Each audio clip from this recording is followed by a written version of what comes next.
Hey everyone, it's Jeff Barch, and here is today's Power Edit tip. I've found that editing is often a combination of ideas that may be kind of obvious and you hear them and you say, well, no duh. And other ideas that are not obvious at all, and then some ideas that might seem obvious but may not necessarily be so obvious as one might think. This is one of those things, I believe.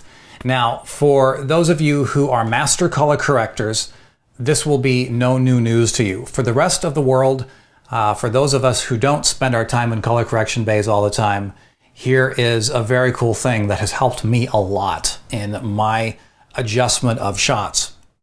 A lot of the time, shots are too bright or too dark. And so you say, I want to make this shot brighter or darker. And the temptation is to go into your editing software and say, okay, brightness up, brightness down. Well, what that actually does is if you're looking here, if this is the bottom of your darks, your darkest darks, and these are your brightest brights, what ends up happening is when you take up that brightness, it goes up and it kind of pulls up the middle kind of by default. But what ends up happening is often your highlights, the brightest brights, get washed out and you lose detail. Either that or the shot gets kind of like white and milky looking and it doesn't really look good. So instead, do what colorists do.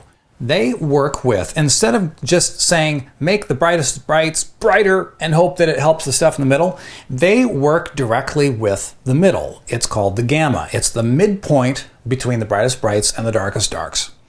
And that gamma can be adjusted up or down, and that does amazing things to the quality of the shot. So that is actually that mid-range gamma going up and down. That will preserve your dark levels, that will preserve your bright levels, and it will also give you that desired effect of brightening or darkening the shot. That is today's Power Edit tip. I'm Jeff Barch, and I'll see you next time.